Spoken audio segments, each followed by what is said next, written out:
Hello అండి. నమస్తే. మా ఇంటి రుచులకు స్వాగతం. ఈరోజు మనం చేసే రెసిపీ పుచ్చకాయతో హల్వా. చాలా టేస్టీగా, సింపుల్‌గా చేసుకోవచ్చు. ప్రాసెస్‌లోకి వెళ్ళిపోదాం. పుచ్చకాయని తీసుకుని చిన్న పీసెస్ లాగా కట్ చేసుకోవాలి. కట్ చేసుకుని జ్యూసర్ జార్ తీసుకుని జ్యూసర్ జార్‌లో మనం కట్ చేసుకున్న పుచ్చకాయ ముక్కలన్నీ దాంట్లో వేసుకోవాలి. ఇలా చూపించిన విధంగా జ్యూస్ చేసుకోవాలి. స్టెయినర్ తీసుకుని వడపోసుకోవాలి. వీడియోలో చూపించిన విధంగా మొత్తం ఒకసారి కలుపుకోవాలి. స్ట్రెయిన్ చేసుకున్న వాటర్ మినరల్ వాటర్లో 2 స్పూన్ల కార్న్ ఫ్లోర్ వేసుకోవాలి.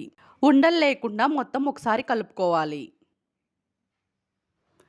కలుపుకొని ఒక 5 నిమిషాలు పక్కన పెట్టుకోవాలి. ఈలోగా మనం వెడల్పాటి బాండీ తీసుకుని 1-3 స్పూన్ల నెయ్యి వేసుకోవాలి. జీడిపప్పు, బాదం పప్పు చిన్న పీసెస్ లాగా కట్ చేసుకుని నెయ్యి వేడైన దాంట్లో మొత్తం మనం వేసేసుకోవాలి.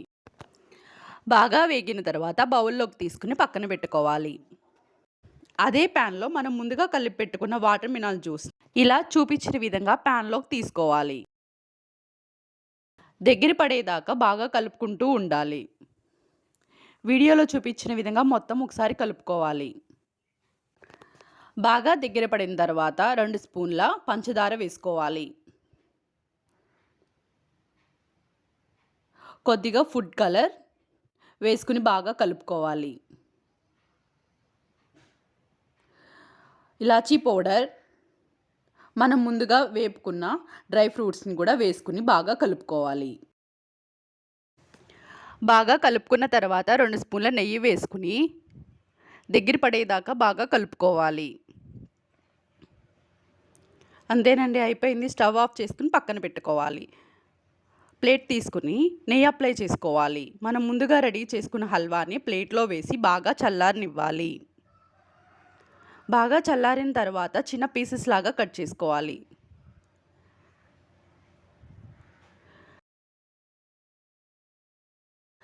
పుచ్చకాయ హల్వా రెడీ అండి. చాలా సింపుల్‌గా, చాలా టేస్టీగా చేసుకోవచ్చు. ఒక్కసారి ట్రై చేయండి.